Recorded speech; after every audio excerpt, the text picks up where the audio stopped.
जय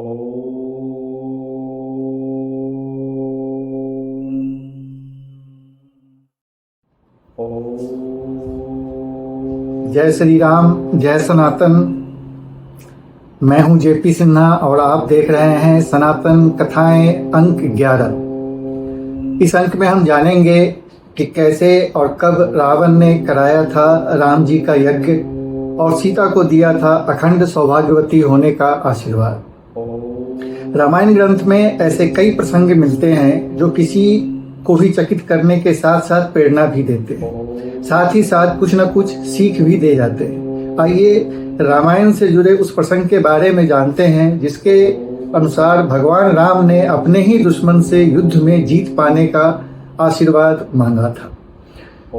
आपको यह जानकर हैरानी होगी कि राम जी का विजय प्राप्ति के लिए करवाया गया यज्ञ किसी और ने नहीं बल्कि स्वयं दशानन रावण ने करवाया था। यह एक ऐसा अद्भुत प्रसंग है जिसका उल्लेख वाल्मीकि रामायण और तुलसी की रामचरितमानस में नहीं मिलता है।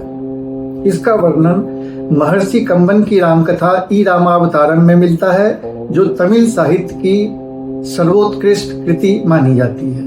तो आइए थोड़ा विस्तार से जानते हैं इस बारे में। लेकिन आगे बढ़ने से पहले आप सबसे निवेदन है कि जिन्होंने चैनल को अब तक सब्सक्राइब नहीं किया है वो जल्द से जल्द सब्सक्राइब करें ताकि नए वीडियोज के अपडेट स्वतः आपके अकाउंट में आ जाएं। साथ ही साथ वीडियो को ज्यादा से ज्यादा लाइक और शेयर भी करें। हम सभी जानते हैं कि प्रभु श्री राम अपनी सेना के साथ समुद्र तट पर लंका विजय की तैयारी में थे। जब भगवान राम को लंका पर विजय प्राप्ति के लिए सेतु निर्माण के बाद रामेश्वरम में शिवलिंग की स्थापना करनी थी तो उन्होंने यज्ञ करने का संकल्प लिया।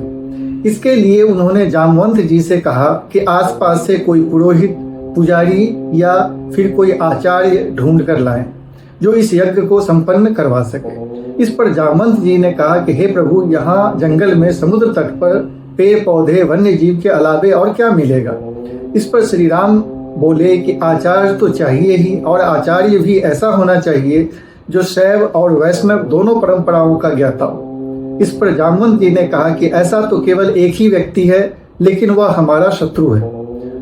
पुलस्त मुनि का पौत्र है, वैष्णव है, शिव भक्त है और दोनों परंपराओं को जानता है। राम ने कहा ठीक है, आप बात करें और यज्ञ का निमंत्रण दें। प्रभु राम की आज्ञा थी। जामवंत जी चिंतन मनन में लग गए। आचार्य के लिए जो नाम उनके संज्ञान में था उसकी स्वीकृति सहमति की बात तो दूर, उससे आग्रह करने को लेकर भी मन में दुविधा थी। यह दुविधा इसलिए थी कि वह विश्रवा का पुत्र, पुलस्त मुनि का पौत्र और मैं का जामाता, परम वैष्णव, शिव भक्त, धर्म रीति नीति का ज्ञाता था, लेकिन वह शत्रु था और वह रावण था जिस पर विजय के लिए शिवलिंग की स्थापना, पूजन अर्चन और यज्ञ होना था। जामवंत ने कहा कि यह यज्ञ तो उसी के विरुद्ध है, उससे हम क्या कहेंगे। इस पर राम जी ने कहा वही तो हमारी जरूरत है। जामवंत रावण के पितामह पुलस्त मुनि के मित्र थे। वे लंका पहुंचते हैं। रावण को सूचना प्राप्त होती है। राक्षसों को निर्देश होता है कि रास्ते में उनका स्वागत हो तथा पूरे सम्मान के साथ उन्हें महल में लाया जाए। रावण उनके स्वागत में खड़ा होता है, पैर छूकर आदर सम्मान व्यक्त करते हुए आने का प्रयोजन पूछता है। जामवंत बताते हैं कि जंगल में मेरे एक यजमान यज्ञ कराना चाहते हैं, अनुरोध है कि आप उनके आचार्य बन जाएं। रावण उन यजमान को लेकर प्रश्न करता है। जामवंत उत्तर देते हैं वे अयोध्या के महाराज दशरथ के पुत्र राजकुमार राम हैं। समुद्र के उस पार शंकर के विग्रह को स्थापित करने एक बड़े संकल्प के लिए यज्ञ कराना चाहते हैं। रावण मंतव्य समझ चुका था, फिर भी जामवंत से पुष्टि करता है कहीं यह बड़ा संकल्प लंका विजय का तो नहीं है। जामवंत निसंकोच कहते हैं कि आप ठीक समझ रहे हैं, यह लंका विजय के लिए ही यज्ञ है। तो क्या आप आचार्य बनना स्वीकार करेंगे। रावण अवसर नहीं छोड़ना चाहता था, अतः अपनी सहमति देता है और कहता है उनके विषय में ज्यादा तो नहीं जानता, वे वन में भटक रहे हैं, उनके पास कोई सुविधा नहीं है, परंतु जब आप जैसे दूत उनके साथ हैं तो अच्छे ही आदमी होंगे। ब्राह्मण तो लोगों को सही मार्ग दिखाता है और सहायता ही करता है। मैं उनका आचार्य अवश्य बनूंगा। अब जामवंत की अगली चिंता यज्ञ की व्यवस्था और अपेक्षित वस्तुओं को लेकर थी। यह चिंता भी रावण ने यह कहते हुए दूर कर दी कि अगर यजमान का पूजा स्थल पर घर ना हो तो शास्त्र की व्यवस्था के अनुसार पूजा की सारी तैयारी आचार्य को ही करनी पड़ती है। आप यजमान से कहिए कि वे सिर्फ स्नान और व्रत के साथ पूजन के लिए तैयार रहें, सभी वस्तुएं मैं उपलब्ध करा दूंगा। रावण ने सहयोगियों को यज्ञ की व्यवस्था के निर्देश दिए। फिर माँ सीता के पास अशोक वाटिका में गया, उन्हें बताया समुद्र पार तुम्हारे पति लंका विजय के लिए यज्ञ आयोजित कर रहे हैं, मुझे उसमें आचार्य के रूप में बुलाया गया है। चूंकि जंगल में यजमान की सारी व्यवस्था का दायित्व आचार्य का होता है, इसलिए अर्धांगिनी की व्यवस्था भी मुझे ही करनी है। ये रथ खड़ा है, ये पुष्पक विमान है, इसमें बैठ जाओ, पर स्मरण रखना कि वहां भी तुम मेरी कैद में रहोगे।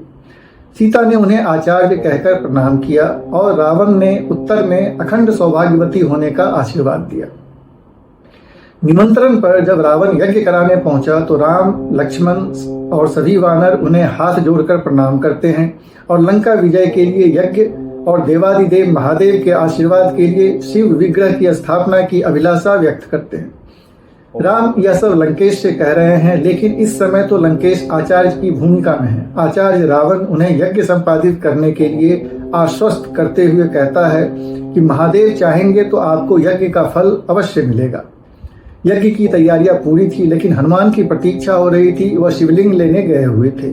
रावण ने कहा कि पूजा में देरी संभव नहीं है, मुहूर्त टल नहीं सकता, आप बैठिए, आपकी पत्नी कहाँ है? राम जी कहते हैं, क्या पत्नी की अनुपस्थिति में यज्ञ की कोई शास्त्रीय विधि नहीं है? रावण का उत्तर था, केवल 3 दशा में यह संभव है, आप विधुर हों, अविवाहित हों या पत्नी ने आपको त्याग दिया। क्या इन तीनों परिस्थितियों में कोई है? अब राम असमंजस में पड़ गए, कैसे बताएं कि उनकी अनुपस्थिति की वजह तो आप हैं।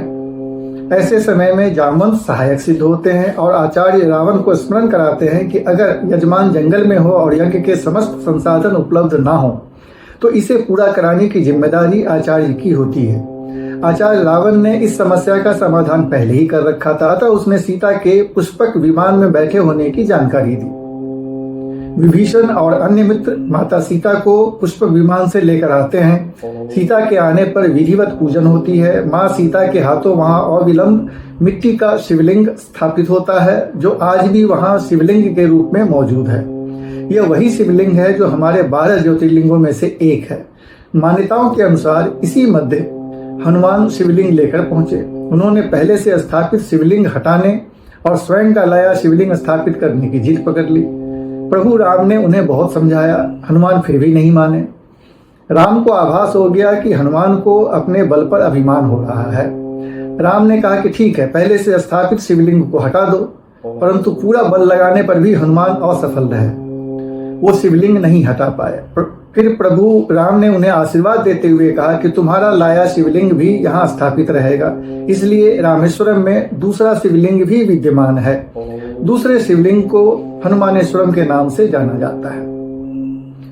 रावण ने बिना किसी संकोच के यज्ञ सफलतापूर्वक संपन्न करवाया। यज्ञ संपन्न हुआ। यज्ञ के बाद भगवान श्री राम ने रावण से युद्ध में विजय प्राप्ति का आशीर्वाद मांगा। इस पर रावण ने तथास्तु कहकर उन्हें आशीर्वाद भी दिया। अब आचार्य की दक्षिणा का समय आया। राम और सीता ने आचार्य रावण को प्रणाम किया, दक्षिणा पूछी। हंसते हुए आचार्य रावण ने कहा कि आप वनवासी हैं, मुझे पता है कि आपके पास दक्षिणा देने के लिए कुछ भी नहीं है। वैसे भी स्वर्णमयी लंका के राजा आचार्य को आप क्या दक्षिणा देंगे, इसलिए मेरी दक्षिणा आप पर बाकी रही। भगवान राम संकोच में पड़ गए, लेकिन फिर भी राम जी के बार बार आग्रह करने पर आचार्य रावण ने उनसे माना, जब मेरा अंतिम समय आए तो यजमान मेरे समक्ष उपस्थित रहें। यह कहकर रावण देवी सीता को अपने साथ पुष्पक विमान में लेकर वापस चला गया। राम समझ गए कि रावण ने पहचान लिया है और अपना भविष्य भी जान लिया है। रावण बहुत बड़ा भविष्य दृष्टा था। उसने अपने लिए श्री राम से सर्वोत्तम दक्षिणा की मांग की। राम ने भी अपना वायदा निभाया और रावण के आखिरी समय में उपस्थित हुए। रावण के दिए गए आशीर्वाद के अनुसार राम जी को युद्ध में विजय प्राप्त हुई और अंत में रावण को मृत्यु का सामना करना पड़ा। इस तरह भगवान राम के तीरों ने यह दक्षिणा रावण को मोक्ष देकर चुकाई। यह कथा रोचक होने के साथ साथ रावण की शिव भक्ति और उसकी विद्वता को भी प्रदर्शित करता है। इसी के साथ यह राम जी के भी उच्च आदर्शों को दर्शाता है, क्योंकि उन्होंने यज्ञ करवाने आए रावण को एक शत्रु के रूप में नहीं बल्कि विद्वान पंडित के रूप में उसके पद को सम्मान दिया। रावण ने भी सब कुछ जानते हुए भगवान राम के लिए रामेश्वरम में शिवलिंग स्थापित करने के लिए यज्ञ किया, जिसके लिए रावण ने पुरोहित का कार्य किया। रामायण में रावण को भगवान राम का शत्रु बताया गया है, लेकिन रावण एक महान विद्वान और शिव भक्त भी था। नहीं था कोई उससे बड़ा पंडित। आप सबको यह वीडियो कैसी लगी, कृपया अपनी प्रतिक्रिया और सुझाव कमेंट बॉक्स में अवश्य लिखें। धन्यवाद। जय श्री राम, जय सनातन।